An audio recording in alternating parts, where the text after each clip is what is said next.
Life Care Coalition Outreach na Igwe Davis n'Okafọ Mercy Ikanyi Foundation na gọọmenti Anambra State site n'ụlọ ministri na-ahụ maka mmụta achịkọbago ọgbakọ ọzụzụ n'ụdị nnukwu iche maka ndị guardians and counselors nakwazi ndị nọ na ngalaba ụlọ akwụkwọ nke gọọmenti na ụlọ akwụkwọ nke onwe na steeti ya bụ ọgbakọ abalị abụọ bụ ọgbakọ nkụzi bụ nke nwere n'Awka isiokwu ya bụ n'olu bekee envisioning on ecological classroom to increase knowledge about social emotional learning. Chibuzo Bidike bụ onye akụkọ anyị wetara anyị akụkọ.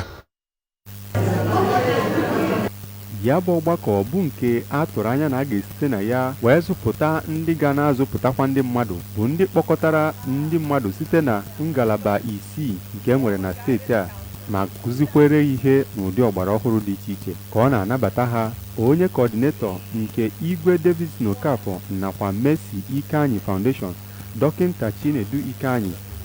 nakwa onye nke ha na ya jikọrọ aka bụ Life Care Coalition Outreach Counterpart Oriakụ Victoria Obi Anago kwuru na ya bụ ọzụzụ bụ nke ha ji azaghachi oku gọvanọ Chukwuma Soludo na-akpọ ndị Anambra n'ebe dị iche iche iwenata akụnụba ha ụlọ. Dịka ha si kọwaa, isiokwu ha bụ ịzụ ndị ga na-azụpụtakwa ndị ga na-akụziri na-agbazikwa nke a na-akpọ guidance counselors na ụlọ akwụkwọ dị iche iche. N'akụkụ nke ya, onye direktọ nke Educational Services na ngalaba Post Primary School Service Commission Oriakụ Ogonna Onwuka kọwara na ya bụ ọzụzụ bụ nke kwesịrị ekwesị. Na mbụ n'okwu ya n'isiokwu ya bụ mmemme, onye Associate Professor nke nọ na California State University Stanislaus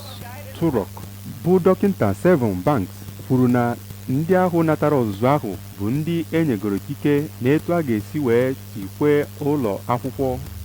ma jikwata ihe niile gbasara ọmụmụ n'ebe o metụtara ụmụ akwụkwọ. Na nzaghachi ya, ndị bịara ọzụzụ ahụ bụ Maazị Donatus Nwabunze gosipụtara nkwenye ha na ịchịgharị ụbụrụ ụmụaka bụ ihe dị mkpa ga-enyere ha aka ka ha mụta ihe n'ụlọ akwụkwọ ma kene ndị chịkọbara ya bụ mmemme maka ya bụ ọzụzụ.